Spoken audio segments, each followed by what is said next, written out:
You could be a Picasso, or you could be 90 years old and perhaps never having picked up a paintbrush. Art really penetrates deep into the heart and soul and gives people a sense of being alive.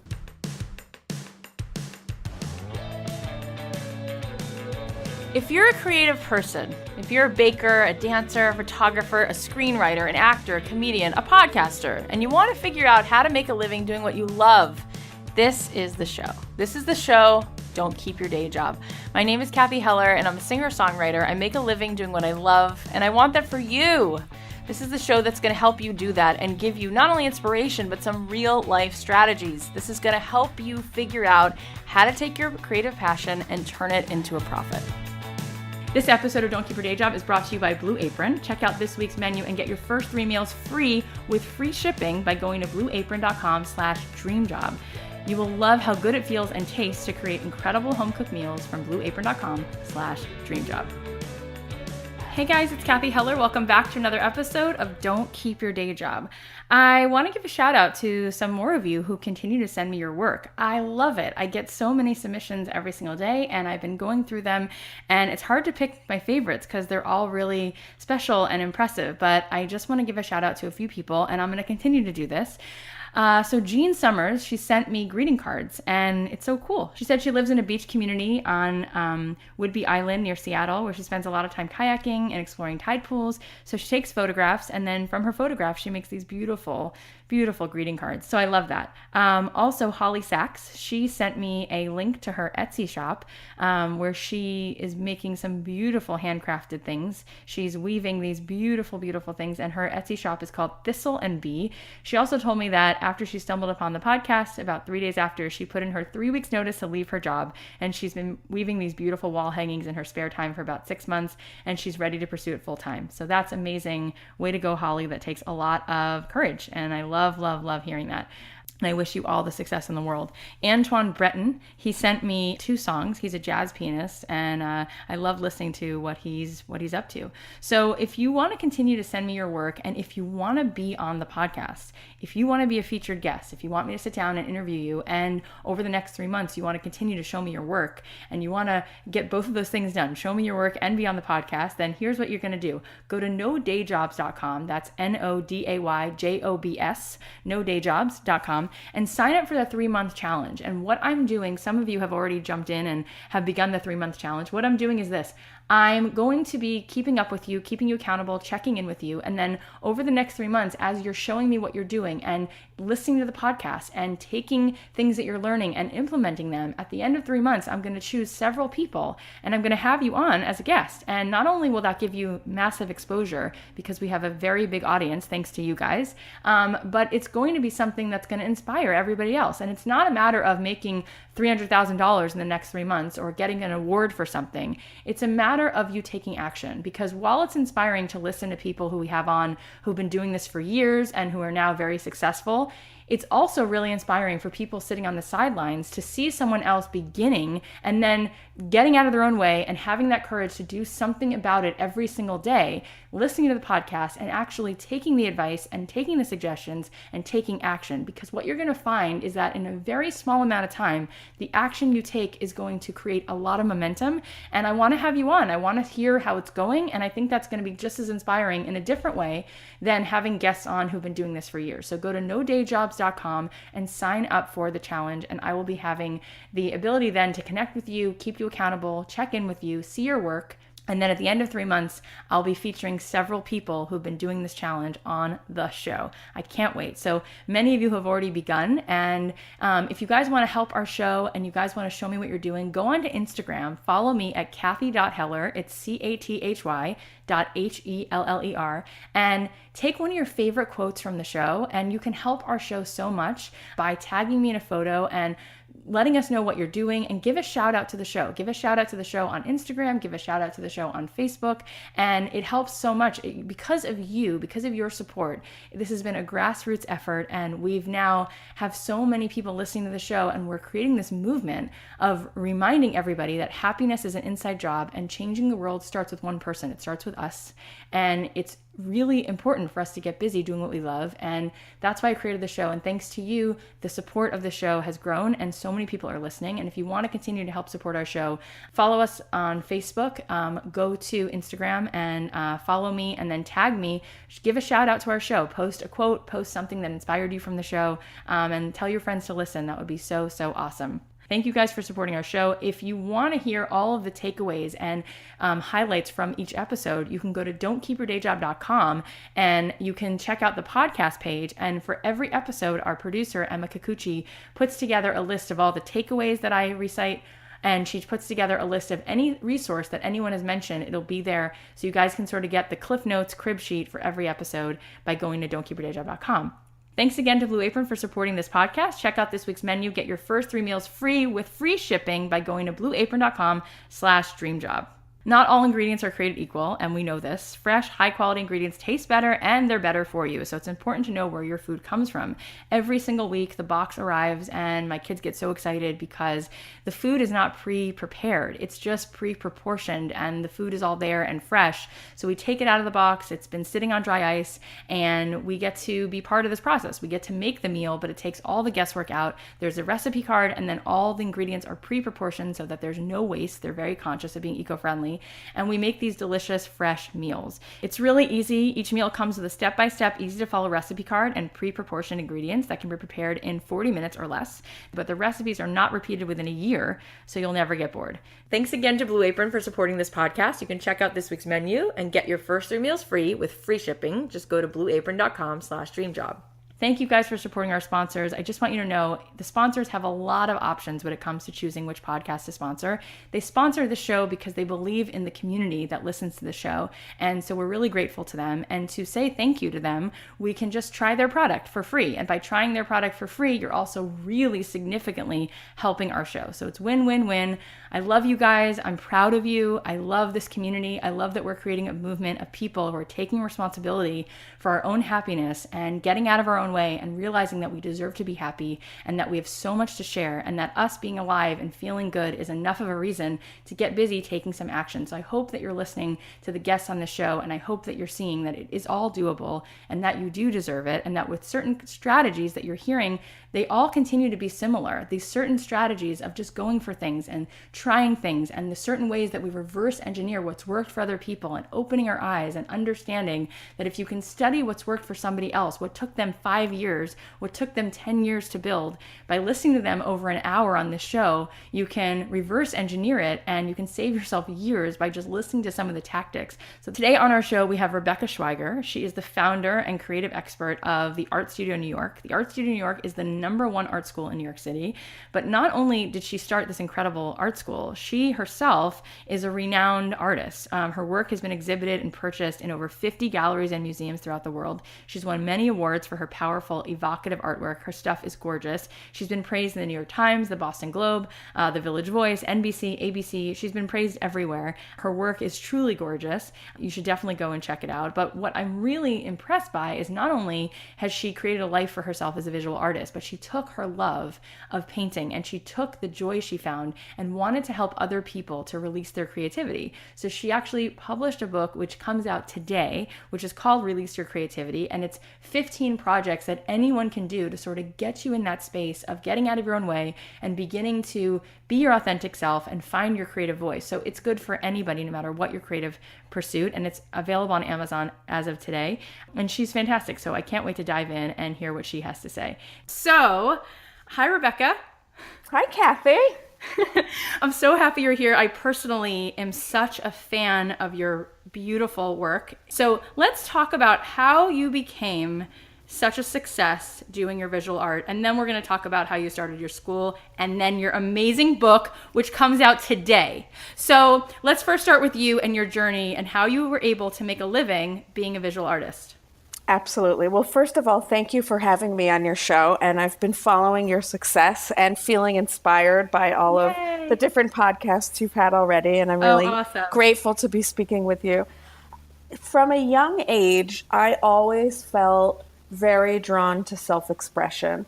And I felt that there were many opportunities in life to express myself very genuinely and very authentically.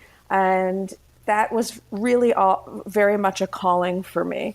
The other calling for me was that I never wanted to be a starving artist. Right. And so from a young age and surrounded by a lot of entrepreneurs and thinkers and doers in my family, there were a lot of seeds planted from a young age. But I would say that it was the drive to create a life that I really love. And I decided from, let's say, the time I was a teenager to jump further into art. And when I went to art school, I went to the School for the Arts at Boston University. And I would say the first big decision of should I go the safe route or should I go the follow my heart route was when, after studying a variety of what they call the core curriculum, fine arts classes, I had actually decided I would go into graphic design, which is amazing. Not necessarily my personal calling, but felt like more of a safe choice. Yeah. And I took one graphic design class, and not only did I not have any graphic design talent, but it was not exciting to me. It was, for me, boring. For other people, it's so exciting. For me, I felt like, okay, this is probably not the best fit. Right. However, this was my game plan, so now what do I do? Yep. In the meantime, I had completely fallen in love with painting. I found that when I painted, the rest of the world just melted away. I felt like when I had a paintbrush in my hand and I was in front of the canvas, I really felt like the best version of myself. I felt like I could say things that I hadn't had permission to say. I felt empowered in a way that I perhaps hadn't felt in the past. And I felt like I was really allowing myself to be visible for myself and in the world. And so my choice was, you know what? I'm going to take a risk. I'm going to continue on painting, even though a lot of influences around me were saying, like, what? You're going to be a painter? You're going to be poor and live on the street. Right. And I trusted myself, and I allowed what I felt to be my joy and a sense of purpose to guide me, rather than my fears and my concerns of, what if, how am I going to make a living? Wow, and so awesome. I jumped in fully. And I, of course, continued my education and graduated with a degree in painting. But all the while, I thought, if I'm going to do this, if I'm going to, quote unquote, be an artist and be a painter, I felt a sense of a mission to prove that I could succeed at it and that I wasn't going to become what I felt a lot of people think of as artists, these starving artists and struggling artists. I felt there has to be another way. And so early on, and I was still in college in Boston, I started exhibiting my artwork at a variety of different art galleries.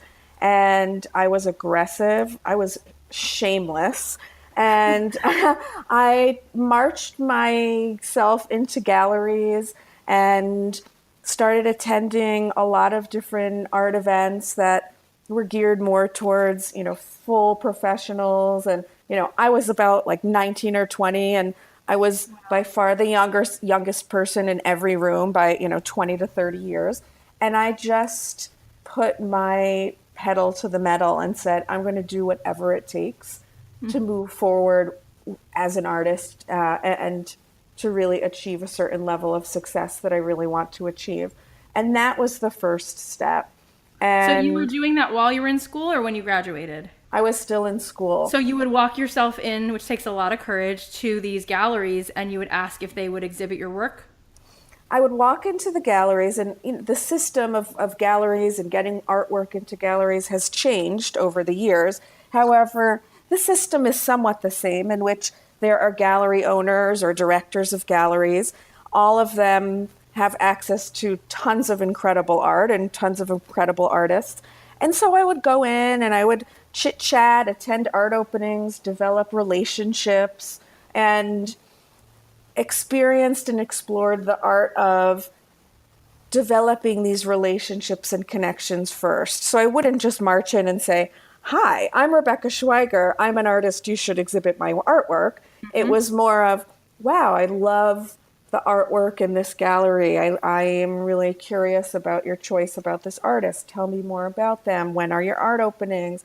And and it was genuine. I was genuinely interested in Yep. learning about how does an artist go from painting in their art studio to having artwork on the walls of prestigious art galleries and selling their artwork.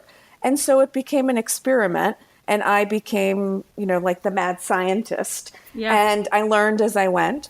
And there was one particular art gallery that I connected with, and we developed a relationship. And the last 2 years of my being an undergraduate in art school, I was exhibiting my artwork and selling my artwork there. And what And was that like when you were first? That must have been exhilarating when you first sold your piece. I mean, that's an amazing thing. I remember selling my first painting, and it was a large abstract piece that was purchased by art collectors in Colorado. I was not even told their names and told information about them. That one day the gallery just called me and they said, "You sold Women in Blue," which was the name of the oil painting. And it was incredible to me that I could pour my heart and soul onto the canvas and express my vulnerability and my inner world in a way that was so personal to me Yeah. on canvas, through color, through texture, through a mode that was really all about who I am and how I see the world. And that a perfect stranger who I would not even recognize on the street was so moved and taken by my expression that they wanted to not only purchase this piece of artwork, but hang it in their home. What would you make for your first painting? I sold my first painting for about, it was either $2,000 or $2,500. Rebecca, That was that's that was insane.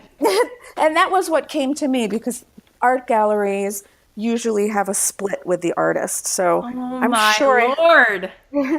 and so I think at that time I was 20, and more 20 than years any old making $2,000 or $2,500 for something that you love doing. Amazing. it was definitely a thrill, and I would And you're say totally more. unknown. You weren't like a famous person by any stretch.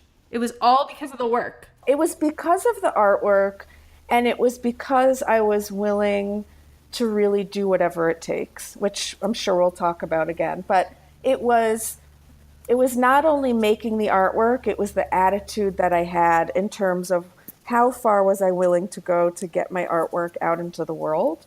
And from selling the piece, in addition to feeling amazing about someone paying a nice amount of money for my artwork, it felt like a real confirmation that I was on the right path.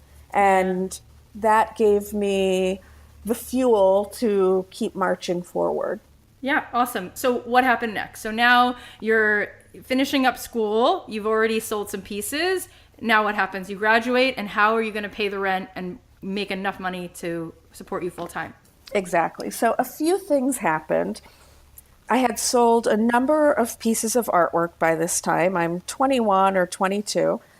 And while many would say, wow, she's completely living the dream already, I felt like something was missing. So here I am, I have an art studio, and I have people collecting my artwork and galleries that I'm being represented by and selling artwork. And there was a piece for me that was missing, which was the following. I felt like the experience of painting and the experience of art making was so enriching and so fulfilling for me that while yes, I wanted to sell my artwork, I wanted to also share the creative experience with people, and not just artists and not just people who can afford paintings, and not people who are always museum goers. Right. I wanted for the average person to be able to tap into their creativity and to feel the benefits that I was feeling when I was painting. And And you knew that at 21. That's amazing. Okay. Yeah, what'd you do? so around that time, I graduated college, and I actually moved to Israel for a year. I was an artist in residence, and I was going to be traveling and exploring, and I would have an art studio there. I was going to exhibit in museums and galleries there. However, before then, I had about 5 or 6 months. And so I was preparing for a very large art exhibit that I was going to have. And in the meantime, I started teaching. And little did I know at the time that that teaching experience would completely change my life. I had taught at a nursing home in Springfield, Massachusetts. I'm from a town nearby. And I actually just walked in one day to the nursing home and offered to volunteer, to teach a class. I just had a hunch that it was going to be something that would be fulfilling, and I was very interested in giving back to the community. I ended up teaching about a 9 or 10 week class. It's so nice, Rebecca. So loving. Thank you. Wow. So I taught a class to the residents, and the experience was completely transformative. And so when I started it, even the staff of this nursing home, while they thought, "Oh, this is wonderful for the residents," they didn't feel that much progress would be made in terms of bringing out the creative abilities of these residents. The residents were men and women well into their 80s and 90s, with a lot of health problems. Some of them not making visual contact, some of them not being able to verbally express themselves. And so when I taught my first class, I created very simple hands-on art projects. You didn't have to have any artistic background or knowledge. It was really all about the process and all about just tapping into a little dose of creativity. And what ultimately happened through the weeks was, I would say, like nearly miraculous. There were about 25 quote unquote students in the class. And there were many who either hadn't uttered a word in months, hadn't smiled, hadn't been seemingly able to make eye contact, people who were incredibly depressed. There were new signs of life. People were laughing, people were talking, people were making eye contact. People who hadn't been responsive at all were suddenly responsive. I mean, it's not like people got out of the wheelchairs and started dancing on the tables, but there were very visible signs of their soul exactly became alive. Exactly. Yeah. This would be an amazing documentary. Wouldn't that be cool to It would film be that? incredible. And the staff of the nursing home had said to me after, let's say, 3 or 4 weeks, they said, "We have worked here for, 15 years, 30 years, 20 years. We've never seen something like this happen within a group of people." And a light bulb really went off in my head and in my heart. And I thought I just proved to myself what I already knew, which was that art really allows the soul to become alive and allows the heart to open. And you could be a Picasso, or you could be 90 years old and perhaps never having picked up a paintbrush. Art really penetrates deep into the heart and soul and gives people a sense of being alive and creates a very meaningful sense of connection. And that's really what we all want in our life. We want to feel alive. We want to feel fulfillment. We want to feel connection. And so these people who were in this, difficult situation towards the end of their lives had this opportunity to really plug back into an outlet that made them feel alive again. And so from there, I started to continue my experiment of, well, what would happen if such and such group of people were exposed to art? So what would happen if art was brought to a community of teenagers with behavioral challenges? What would happen if children with developmental challenges were able to express themselves through art? What would happen if people suffering from anxiety and depression or other challenges had an opportunity to connect creatively? And that's what I focused on for the next number of years. So when I came back, I did a few things. I moved to New York City. I figured if I'm going to really tap into the art world, no better place than New York City. And at this point, I was, let's say, 23-ish. I was on fire spiritually after spending a year in Israel. And I had also had a lot of professional success while in Israel. I had exhibited my artwork in major museums and galleries. I'd connected with collectors from, the Middle East and Europe, and I also had additional opportunities to teach. And so now I was feeling more and more comfortable with my hypothesis of it's time to create an artistic revolution. It's time to really bring creativity to the masses and to break down these barriers that art is only for the ultra talented or the ultra wealthy that can buy, $100,000 pieces of art to hang in their mansion. I thought Right. this is a wall that needs to be crumbled. So I moved to New York and I actually worked in the nonprofit Jewish community for about 3.5 years. And while doing that, I was exhibiting my artwork and teaching and continuing to teach in, I would say, less traditional settings where I felt art could be a very productive and uplifting way for people of all ages and all backgrounds to get more in touch with who they were and to have a very safe place to express themselves. Great. So while I was working in the nonprofit world, it was an incredible opportunity to learn how to run a business.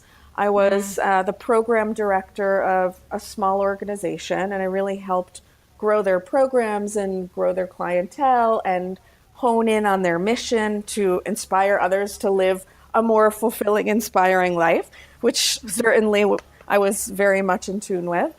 And at a certain point, I was about 26 years old, and I was sitting in my office, and I thought, wow, I'm spending so much time nurturing someone else's dream, but I Love have that. my own dream. Yep. And it's time to really put all of this energy into nurturing my own dream. And within a matter of months, I left this job, which had been an amazing opportunity, but it was just time to move on. And I decided, the prior years I had thought about, what is my dream? If I could just wave a wand, what would it look like? And I really had my heart set on creating some sort of creative expression or artistic expression center where it wasn't about talent and it wasn't about age and it wasn't about what your background is. I had this vision of creating a very inspiring, safe, and encouraging school, let's say, for lack of better words, or program where people could come and feel like they can just be themselves and express themselves. And for me, because I'm so inspired and passionate about art and the arts, I felt, well, what better way than to do this through art?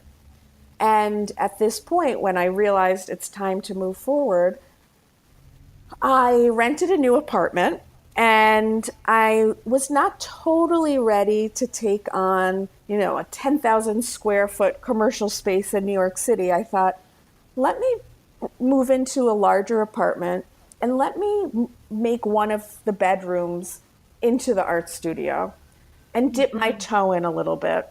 Yeah. And so I started the business literally by standing on, for anyone who knows New York City, on Broadway and West 86th Street. There was a Tasty Delight, and it was in the spring. And I stood outside with flyers and balloons, and for hours just handed flyers, hot pink flyers that said art classes, to every stranger that walked by. And from there, established my first class with about 5 students. And that was the beginning. Wow. And tell us where that has grown, because now you have, I think it's like the best known art school in New York City? How would you phrase it? Yeah, so the Art Studio New York now is rated the #1 art school by many different media outlets. Time Out New York, we've been in New York Magazine, we've been on NBC News, we've been in the New York Times, Boston Globe. The list goes on, thank God. I feel very, very grateful. And your studio has now how many classes and how many students? We have about 100 classes a week, and Oh we my God. have in each class the sizes range, but we have about 1,000 students coming to the studio every week. And in addition to that, we work with a lot of different corporations, small business and medium-sized businesses, as well as schools in the New York metropolitan area. So there are a variety of other venues in which we work on a weekly basis. It's amazing. How did you grow it from 5 people in your first class in your apartment to what it is now? If I broke it down into I could explain the actions, but I would say it was more the attitude, major perseverance, a lot of focus, never giving up, and being 100% committed to doing whatever it takes. And I would say underneath that all, a lot of courage.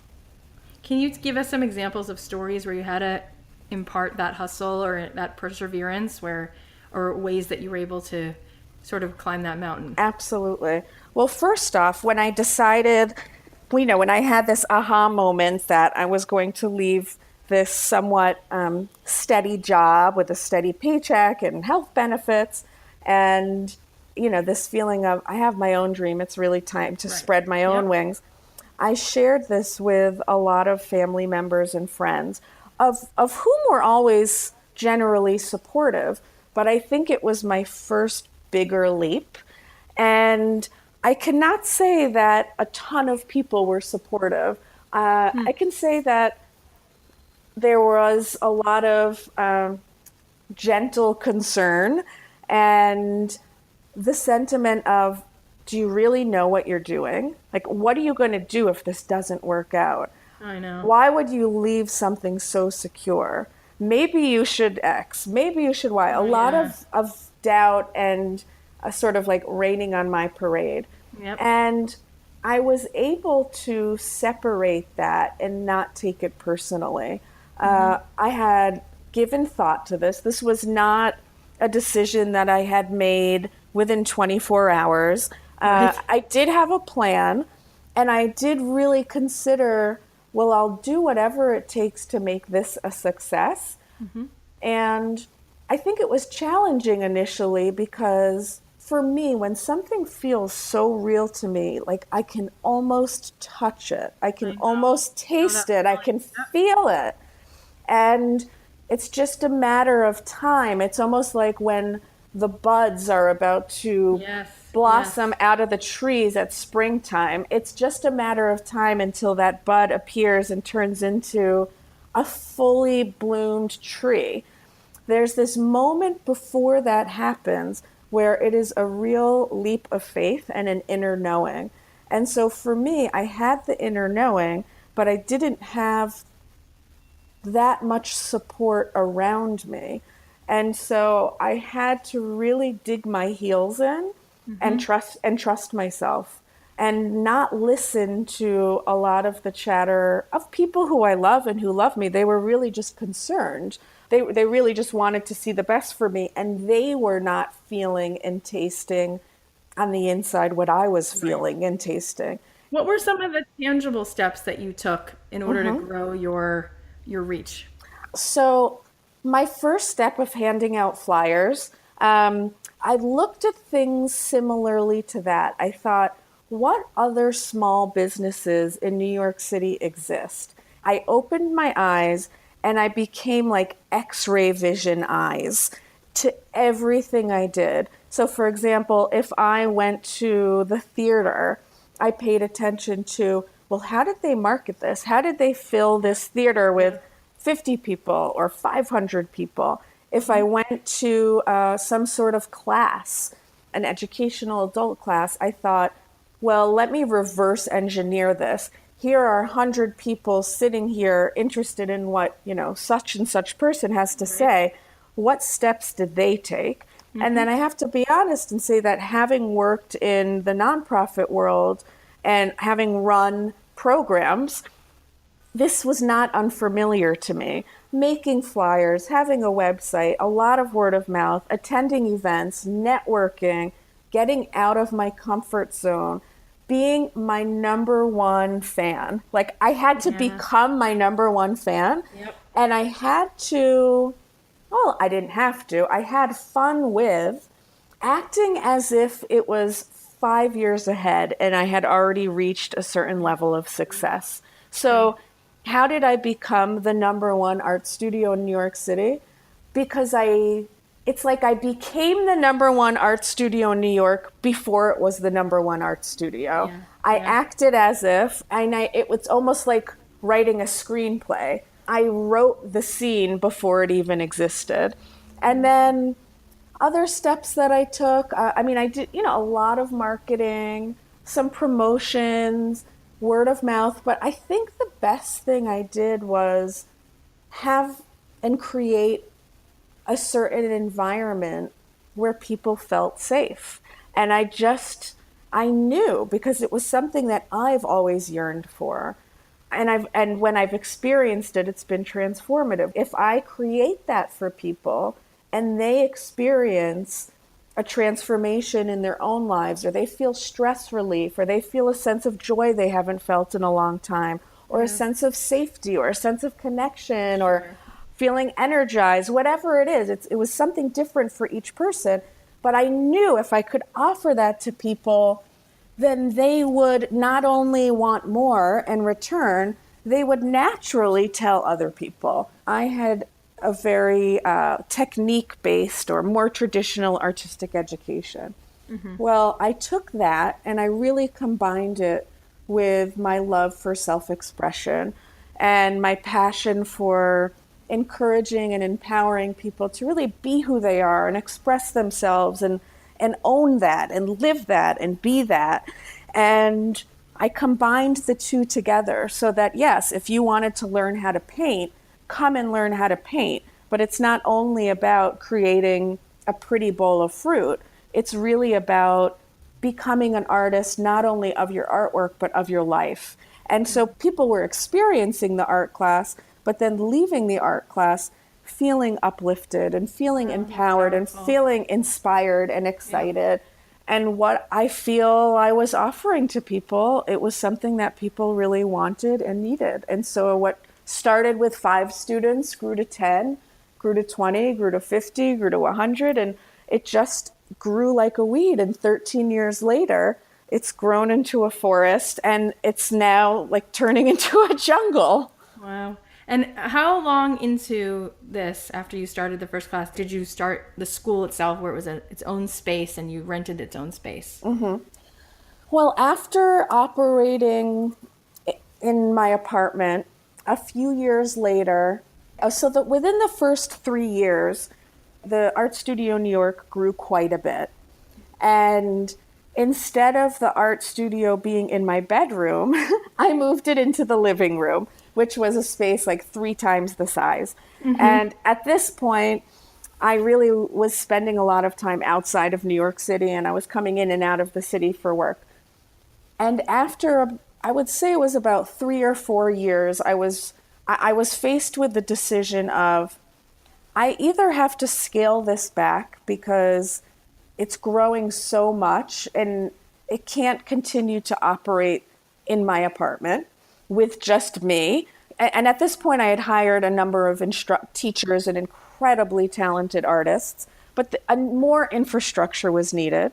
So I either had to scale back, which was not of interest to me, or I needed to take a really big leap and find a much bigger space that would allow the business to multiply. And that's exactly what I did. And I put the feelers out there, and basically the most perfect space possible sort of fell from the sky. And I jumped in, and it was very, very exciting and very, very challenging. And I rode the waves, and took the opportunity to sort of be fierce in my commitment to spreading the power of creativity and self-expression. And you were continuing to paint and sell your own work all throughout this time as well? Yes, I was continuing to paint and exhibit my work. And what started to happen was this really beautiful weaving between teaching others. You know, they say we teach others what we actually really need to learn for ourselves. Yes. And so there was no mistake that I was teaching others how to show up more in their lives and how to feel more empowered and feel more alive and just to express themselves not only in their artwork, but in their lives, to really look at life like I'm the artist and my life is my canvas. And what is it that I want to create? And this actually surprised me because I always felt like, oh, my dream is to be, full-time, what they call a gallery artist. Mm-hmm. And while I saw a lot of success there, I found that running my business and offering and sharing the power of creativity with others through the Art Studio New York was so fulfilling to me that I made a conscious choice to put more of my energy there. But a very interesting thing happened. And there are a lot of challenges to being an entrepreneur, and there are a lot of challenges to being a creative entrepreneur. And one of the challenges I faced was how to create a certain amount of balance. And it's something I still practice. I've come a long way, but I'm not there yet. Right. When someone feels so passionate and such a sense of a calling towards something, it's hard to hold back. And so for me, I poured all of my energy with joy. I was excited to do so.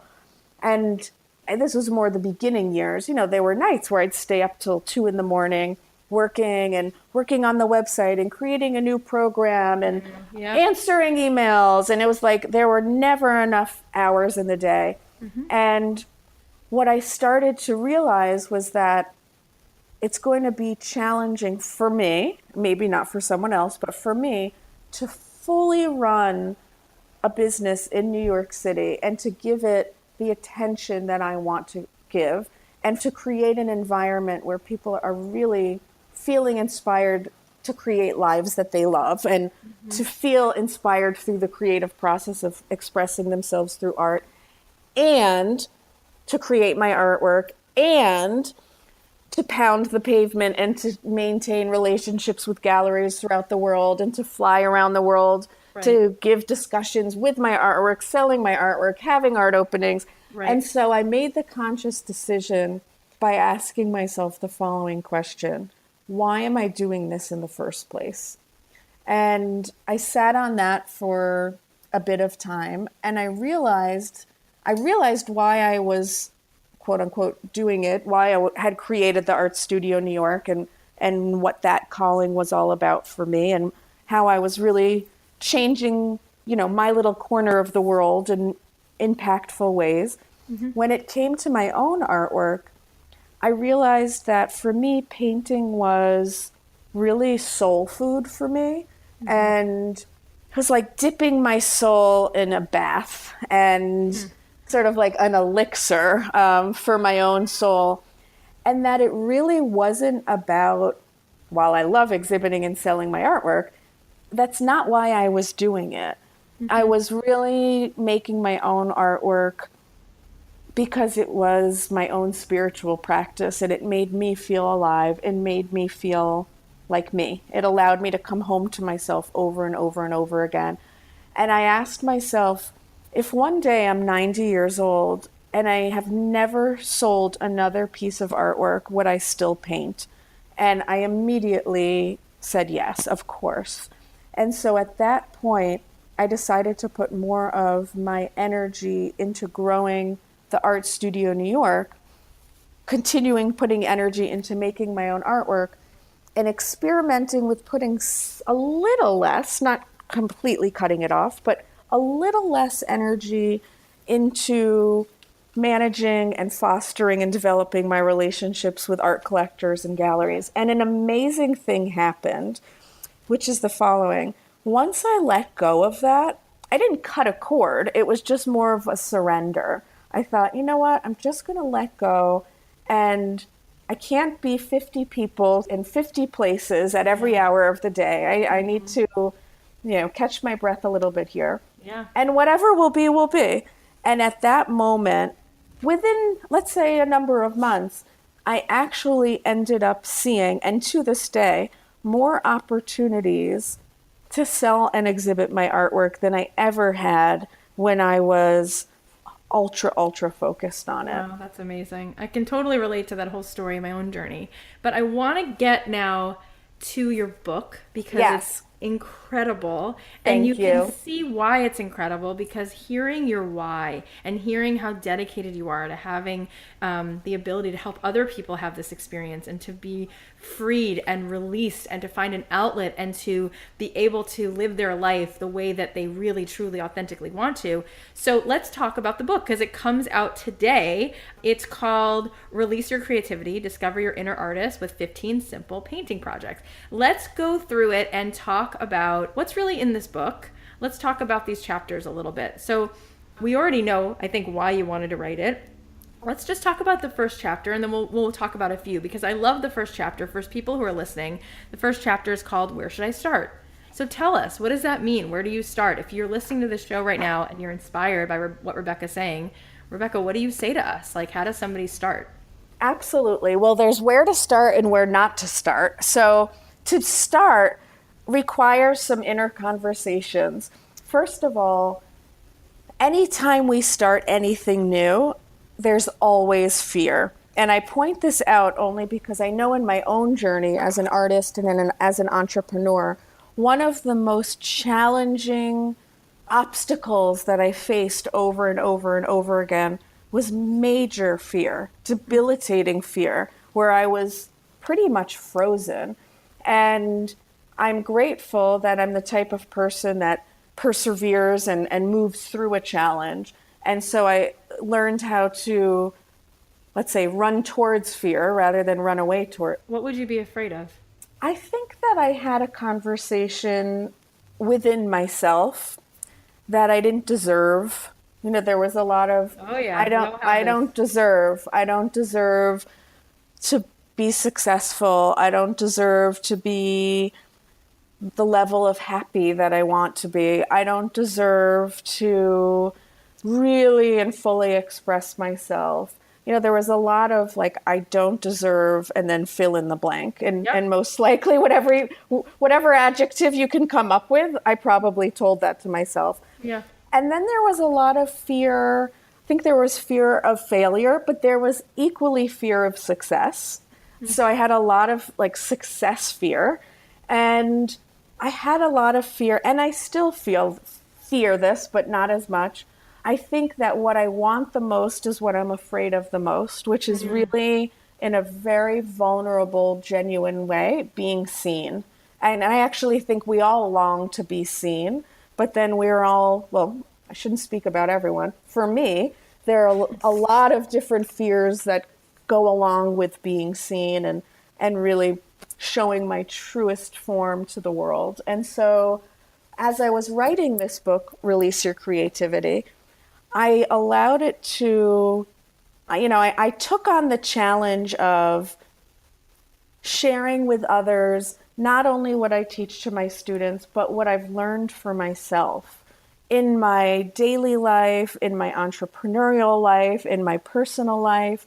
And I really thought to myself, what pieces of being an artist, of being creative, have completely changed my life? Yeah. And what are the tools on a daily basis that I've learned to practice that have allowed me to create a better life for myself and a more fulfilling, purposeful life? Mm-hmm. And so in the book, there are 15 different art projects that anyone can do. So, if you're the person who says, yeah, but I don't have a creative bone in my body, I can't even draw a straight line. I can't draw a stick figure. So where to begin? The first place you begin is change that conversation or have that conversation, but just do it anyway.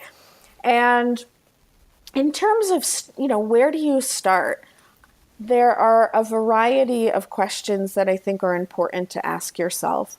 I think that when we begin a new chapter in our lives, whether the chapter is, I want to take a painting class, or I want to meet my soulmate, or I want to start a business that I love, or I want to move to a new city, there's a lot of excitement. And usually that excitement is then met with massive fear and a lot of self-criticism. And so I think the first step is being ready for the backlash of fear and being ready for the backlash of self-doubt. And then once you're ready for it, you can really move through it. I think that when starting something new and really jumping into a creative process, if you can find your why am I doing this in the first place? So in the book I share, are you seeking better health, longing for a renewed passion, aching for deeper personal identity? Find your why. And when you can find the underlying motivation that is going to inform all of your actions, then when that inner doubt comes up and when that fear comes up, you can have a conversation with it. And so you can say, hey, listen, the part of me that feels like I don't deserve it. I hear you. I know that when you were 10 years old, such and such situation occurred and you really did walk away feeling like you don't deserve it. But now you're an adult and I'm here to remind you why you do deserve it, because this is going to bring you happiness and this is going to give you fulfillment and this is going to be an opportunity that you have been longing for, and you introduce something new to the conversation. What if somebody says, why do I deserve this? Let's say I want to open a bakery, or let's say I want to paint, or I want to do ceramics and jewelry design. How is that going to better the world? Why should I be so deserving to have this life? How does that better the world for me to release my creativity?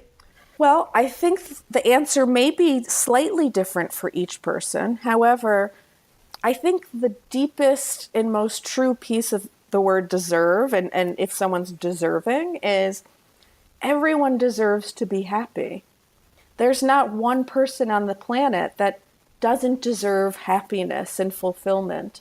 And so some people are called to open a nonprofit organization and feed hundreds of children in South Africa, while someone else is called to be a stay-at-home mother and have 2 children, and someone else is called to open a bakery. Making the world a better place is not always it's not a numbers game. The most important life that you need to change first is your own life. And if you can master your own happiness, it's hard enough to take care of yourself and to know yourself and to live a balanced, fulfilling life for yourself. And so start there. And so if you're opening up this bakery and you're thinking, oh, but why am I transforming the world by creating hand-painted cupcakes? Well, does it make you happy? What fulfillment does it give you? Why are you doing this? And suddenly the person might say, oh, well, when I was young, I have so many wonderful memories. I used to bake every weekend with my grandmother. And every time I'm with my family, I bake these cupcakes and people love them and they laugh and they smile. And now I'm baking them with kids at kids' birthday parties and it's so much fun. Well, that's enough. I mean, that's more than enough. You've touched on so many of the things that are in your book throughout the course of this conversation. And one of the things that's in your book towards the end in chapter 14 is you talk about letting go and perfectionism. And that is something that I know holds a lot of people back, is that fear of inadequacy or not going to be able to do it right or not going to be so great at it. So what do you talk about in that chapter? How do you let go of that? Well, I think that perfectionism is an incredibly self-destructive habit. And the great thing about habits are that you can change them. So no one's born a perfectionist. You're not anyone who's had experiences around children. You never see a 6-month-old perfectionist. Right. You never see a 1-year-old perfectionist. Right. Perfection is something that we learn. It's a learned behavior. And so if we learn it, we can unlearn it, or we can learn a new way. Yeah. And I think that overcoming perfectionism requires letting go, and letting go requires self-acceptance and really embracing the fact that nothing on this planet is perfect. So why would you ever think that you would be? And it's a process. However, if you can look at the different parts of yourself as interesting, and if you can have curiosity about the different parts of yourself rather than lashing out at the different parts of yourself, I think that's a first step. I think if you can look at yourself and your life with gentle compassion and look at the fact that there are areas of your life where you're an expert and there are areas of your life where you're a total beginner, and all of them are wonderful. And you're like an art therapist. I mean, essentially, you're like, honestly, you're so well-spoken, you're so compassionate, and you've done so much of your own work. It's so obvious the way that you're able to hold all of these pieces, the way that you're able to honor all of it and keep going. And you've built a very successful business. Like, at the end of the day, everything you're saying, even though it's has so much depth and wisdom, and it's so, someone could say touchy-feely. It's like, no, this works on a practical level. Like, this has been written about in the New York Times, in all of the publications you've talked about. This is on the ground a complete success, and probably because it started with so much integrity and your intention is so pure. So in this book, which came out today, do you feel like this process of going through the book would be good for any artist, no matter what their craft or no matter what kind of business a person has? Do you feel like this is an exercise that's going to be opening and freeing and helpful for anybody, or only for artists? I actually think that this book will be great, especially for non-artists, and certainly for artists. The wisdom of creativity. If you've been painting for 20 years, you're already familiar with obviously some of the keys of art and what you can learn and how you can evolve as a human being through being creative. Right. However, the book is really geared towards the person who has dabbled with creativity, or the person who has not dabbled with creativity but really wishes he or she was more creative. Mm-hmm. And while the book at first glance looks like 15 art projects that anyone could do, and they're very step by step. The steps are easy to follow. You could do it on your own. You could do it with friends. You could do it as a family. What ends up happening through engaging creatively is that you walk away with steps like, wow, I have not felt that relaxed in 15 years. Or, wow, I'm so uptight when I am at work, but this art project forced me to let go, and that felt so good.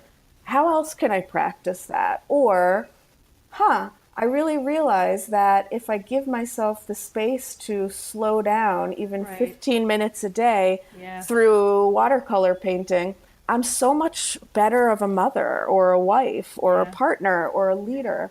Or, and there's, it goes on and on and on. And so I think the book really is about, and it's for anyone who A, wants to flex their creativity muscle, and B, wants to live a more fulfilling, purposeful, and empowered life. And so if you can sit down and do an art project and you realize, wow, I never thought I could do that, but darn, did I do an amazing job? Well, then you start thinking, well, where else in my life might I be not giving myself enough credit?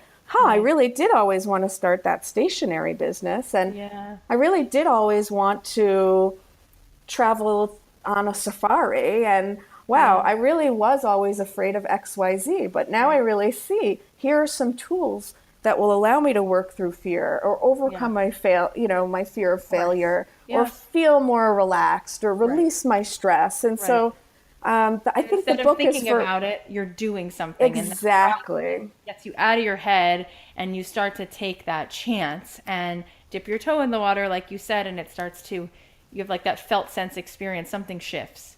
So Exactly. tell us where people can find you. Where do you want to send people to? Your website, the Art Studio New York. Tell us where to find your book. Tell us everything. Sure. The book, Release Your Creativity, can be found on Amazon. It's also at Barnes & Noble, and you can find it online at Barnes & Noble or across the country in different Barnes & Nobles. It will be in a variety of different arts and craft stores. The easiest, and you can always just Google it and see what is the closest store. And like I said, you can always just order it online on Amazon. You'll get it the next day. Awesome. And there's a lot more information about me, about the book, about workshops that I give. I'm in the midst of developing an online art class program for people who are really wanting to live a bigger, bolder, more meaningful life and using creativity as a practice. That's awesome. And my website is theartstudiony.com. And then on Facebook also, we have a Facebook page for Release Your Creativity, where people will be posting the artwork and the different projects that they're doing as they work through the book. So certainly find us there. Yeah. Absolutely. Oh my gosh. Well, that was such an incredible story of your own journey as an artist and then how you parlayed that into helping other people, whether they're artists or just human beings who want to have a better quality of life. So thank you for sharing all of this with us. Thank you for writing this book. Thank you for caring so much about other people that you kept going, because your why was really to serve, and you're doing that. Absolutely, absolutely. And I encourage everyone to take a few minutes to just think about what's your why and to commit to it and to take baby steps. It does not happen overnight, but if you can take little steps towards that which your heart longs for, you really will create an incredible canvas of your life. It's beautiful, Rebecca. Thank you so much. I already took a peek at the book, and I know it's going to be such a huge bestseller, and I can't wait to see what happens. So guys, go check it out. You're going to love it. Rebecca, that was awesome. I'm so glad you were here. You had so many wise things to say. Here are some takeaways. Number 1, it's not enough to make great work. You also have to have a great attitude. Number 2, we need art. It gives us a sense of being alive. It feeds our soul and creates a connection that we can't get anywhere else. Number 3, you need to be your number 1 fan. Number 4, write the scene of your success before it even exists and act like it already does. Number 5, when we begin a new chapter, there's excitement, but also massive fear and self-criticism. Finding our why will help us overcome that fear. Number 6, the most important life we need to change first is ours. And number 7, there are areas where you're going to be an expert and areas where you're a beginner, but they're all great. Thank you guys for supporting Don't Keep Your Day Job. Please give us a shout out, tell your friends about it, post about it on Instagram, post about it on Facebook, tweet about it. You can support our sponsors. When you support our sponsors, that is one of the best ways to support us. And we choose sponsors who we feel we really love. So we're going to give you value and you can get some free great things. Just support our sponsors. And by supporting our sponsor, you will be supporting us. Go to nodayjobs.com, sign up for the challenge. When you sign up for the challenge, not only am I going to keep you accountable, keep you inspired, check in with you, and want to see your work, but in addition to that, I will be featuring several people who do this challenge on the show to be my guest and feature you and interview you. So I cannot wait for that. Stay tuned for next week's episode. Gretchen Rubin will be here, and I cannot wait to talk about her amazing career. I read her book, The Happiness Project, years ago, and she has been up to such incredible things. So stay tuned. I'll talk to you guys next week. I want to give a shout out to the amazing team who makes this show possible. Special thanks to our executive producer, Tim Street, and producer, Emma Kikuchi. The podcast is a production of Authentic. For more info on advertising in this show, visit AuthenticShows.com.